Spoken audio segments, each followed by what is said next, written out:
খেলার খবরের দিকে নজর রাখবো। আজ ভারত এবং দক্ষিণ আফ্রিকার টেস্ট ম্যাচের দ্বিতীয় দিন এবং ইতিমধ্যেই কিন্তু ইডেন জমজমাট পিচ নিয়ে যদিও অখুশি দক্ষিণ আফ্রিকা, বড় রানের লিড নিতে মরিয়া ভারত।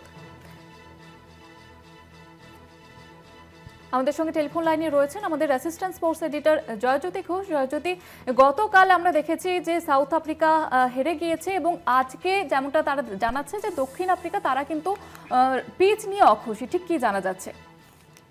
দেখো, গতকাল দক্ষিণ আফ্রিকা ব্যাটিং করে এবং আমরা জানি যে দক্ষিণ আফ্রিকা 159-এ শেষ হয়ে যায় এবং তারপর অ্যাশল প্রিন্স দক্ষিণ আফ্রিকার ব্যাটিং কোচ তিনি আসেন সাংবাদিক সম্মেলনে এবং তিনি যেটা বলছেন ইনকনসিস্টেন্ট বাউন্স হচ্ছে এই উইকেটে। কোনো বল হঠাৎ মানে খুব বেশি লাফিয়ে আসছে এবং কিছু বল একদম নিচু আসছে এবং সেটার সঙ্গে অ্যাডাপ্ট করতে পারছে না দক্ষিণ আফ্রিকার ব্যাটাররা, যার ফলে ভালো শুরু করেও হয়তো 20-25 রান একটা ইনিংস খেললো কোনো দক্ষিণ আফ্রিকান ব্যাটার, তারপরে সেটাকে ক্যাপিটালাইজ করতে পারছে না।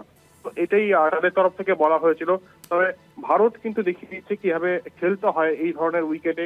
গতকাল জসপ্রীত বুমরাও সেই একই কথা বলছিল যে যে কোনো পজিশনে যে কোনো উইকেটে ইন্টারন্যাশনাল ক্রিকেটারদের অ্যাডাপ্ট করতে জানতে হয় এবং সেটা ভারতীয় ব্যাটাররা এই মুহূর্তে কিন্তু যথেষ্ট ভালো ব্যাটিং করছে এবং KL রাহুল স্পেশালি বলবো 27 রানের ইনিংস খেলে এই মুহূর্তে অপরাজিত রয়েছেন। টাফ উইকেট অবশ্যই একটু, কিন্তু তা সত্ত্বেও যে অ্যাপ্লিকেশনটা দেখাচ্ছে ভারতীয় ব্যাটাররা তাদের বলতেই হবে যে এখানেই কিন্তু পার্থক্য মানে দক্ষিণ আফ্রিকান ব্যাটার এবং ভারতীয় ব্যাটারদের মধ্যে। এবং এটাও বলে রাখা ভালো যে 159 থেকে যতটা সম্ভব বেশি যেতে চাইবে ভারতীয় ব্যাটার এবং একটা ভালো বড় রানের লিড দিতে চাইবে যাতে ইডেন টেস্ট জয়টা নিশ্চিত করতে পারে। কারণ 2 ম্যাচের টেস্ট সিরিজ এরপরে গুয়াহাটিতে রয়েছে এবং অত্যন্ত গুরুত্বপূর্ণ একটা টেস্ট সিরিজ যদি WT র্যাঙ্কিং এর নিরিখে বলি। তাই এখনো পর্যন্ত যদি বড় এই মুহূর্তে ভারত চালকের আসনে দক্ষিণ আফ্রিকাকে টাফ ফাইট দিতে হবে যদি এই ম্যাচে ফিরে আসতে হয়।